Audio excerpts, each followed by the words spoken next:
Hi friends, welcome to my channel.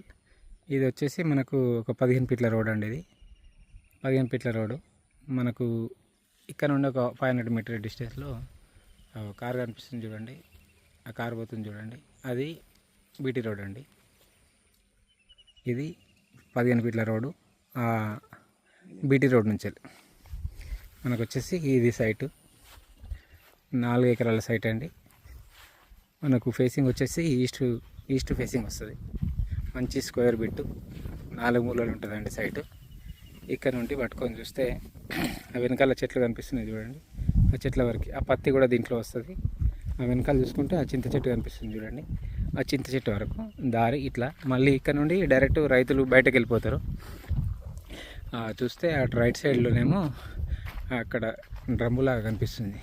ఆ drum వరకు అండి మనకు 4 మూలలు కరెక్ట్ ఉంటుంది. ఈస్ట్ ఫేసింగ్లో ల్యాండ్ మనకు జనగాం హైవే నుంచి ఒక 4 కిలోమీటర్ డిస్టెన్స్లో అండి. 4 కిలోమీటర్ డిస్టెన్స్లో ఇది ఒక 1/2 కిలోమీటర్ లోపలికి 4.5 కిలోమీటర్ డిస్టెన్స్లో ఇది 4 ఎకర్ ల్యాండ్ అండి. 4 ఎకరాల ల్యాండ్. ఎకరానికి వచ్చేసి రైతు 30 lakhs చెప్తున్నాడు. రైతు దగ్గరనే ఉందండి. 30 లక్షలు చెప్తున్నాడు రేటు. కొంచెం తగ్గే అవకాశాలు ఉంది. మనకు ఇది జనగాం హైవే నుంచి జస్ట్ 4.5 కిలోమీటర్ డిస్టెన్స్ ఉంటుందండి. మనకు కరీంనగర్ టు హైదరాబాద్ హైవే నుంచి మాత్రం ఒక 10 కిలోమీటర్ డిస్టెన్స్ ఉంటుందండి. కొమరెల్లి కమాన్ నుంచి రావాలి డైరెక్ట్ ల్యాండ్ కాడికి వస్తే. మనకు ఇది రైతు దగ్గర ఉంది కాబట్టి ఒక 30 lakhs చెప్తున్నాడు. అంటే కొంచెం చూసి మాట్లాడుకోవచ్చు ఏమైనా ఉంటే. ఇదండి సైటు, 4 ఎకరాల సైటు. ఎకరానికి 30 లక్షలు చెప్తున్నాడు. 4 మూలలు సమానం ఉంటుంది. స్క్వేర్ బిట్ లాగా ఉంటుందండి ల్యాండ్.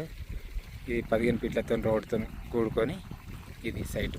ఆ చెట్టు, ఆ వెనకాల చెట్లు, ఆ తుమ్మ చెట్టు, ఇవన్నీ దీంట్లోకి ఉంటాయి. ఈ 4 ఎకరాల సైటు 30 లక్షలకు ఎకరం అండి. మనకు బీటీ రోడ్ నుంచి ఒక 500 మీటర్ డిస్టెన్స్లో లోపలికి ఉంటుంది. 15 ఫీట్ల రోడ్ ఉంటుందండి దీనికి. ఇది బిట్టు. దీంట్లో వాటర్ ఫెసిలిటీ మాత్రం లేదు, బోర్ వేసుకోవాలండి. అంటే పక్క రైతు దీనికి కౌలుకి వేస్తున్నాడు ఇప్పుడు ప్రస్తుతం అయితే.